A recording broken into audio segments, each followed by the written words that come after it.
Hey, what's up, everybody? This is Malicious Jasper, and I'm back with a look back at, and this time we're taking a closer look at Guild Wars Nightfall. Nightfall is the third standalone game in the Guild Wars series, and it's quite different from the previous two. The biggest change is the introduction of heroes. Before that, if you couldn't find a full party, you had choice of taking henchmen or just leaving those slots empty. And now you have your own customizable heroes, equipment, skills, everything is customizable, and you can, that's pretty interesting. The story takes us to the continent of Ilona, which is divided into three provinces, and the leader of one of those provinces is worshipping a dark evil god, and she's basically batshit insane and tries to release the evil god from his dimension and, well, hope that the evil god conquers the world. And it's your task as a player to stop this, of course, because I've never seen an MMO where you are the bad guy, but you have to stop the evil bitch called Varish, and you travel around the world helping people out, and sometimes people help you out. The story is again basic. It brings you to quite some interesting places, including a dark evil dimension which is called Realm of Torment.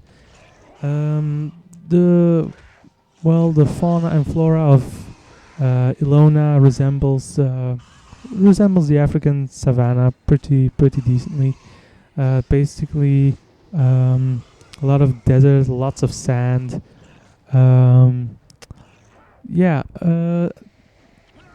The heroes is actually the major add-on in this game. No PvP.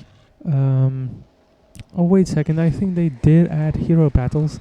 I'm not sure if they added it from the start, but it's basically two different players that can bring heroes and have to fight a battle against each other, which was more difficult than it sounded, because there were capture points on the map. You had to capture them to gain bonuses and points, and you had to control your heroes in a precise way, and they had to have good builds. So it wasn't easy. It definitely was not easy.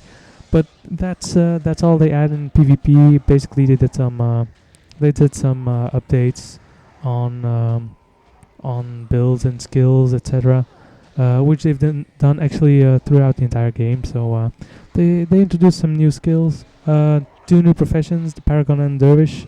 Dervish is an awesome scythe wielding badass motherfucker, massive amounts of damage, and pretty chill. And of course, you have the Paragon. Beside that, he was that profession was less awesome. The concept was good.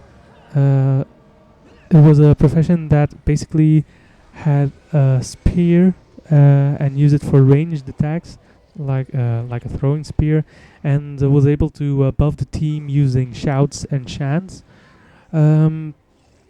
So basically, it was a combination of support and decent damage per second, but they never quite got that one right. So that's unfortunate. The only Paragon build that I know of is Imbagon, which is basically save yourselves and there's nothing to fear, which greatly reduced the damage your team took. But that's all I know actually of Paragon playstyle. The story is pretty basic. You fight around the world, killing demons and zombies and plants and soldiers and whatnot. So it's pretty basic, standard evil guys. The great change in this game is definitely the heroes. Made things a lot more interesting, and it developed into quite an ordeal. There are people who've been making builds for their heroes with precise equipment, etc., and you wouldn't believe how much time they put in that. But those heroes, they they greatly made the game a lot easier, especially if you did not have many friends, or if you couldn't find people to join your group. You could easily take a hero who had decent skills and equipment. So they were a game changer. Uh, in the games following, well, actually only Eye of the North heroes became even more important. But yeah, the heroes are quite an interesting addition to the game.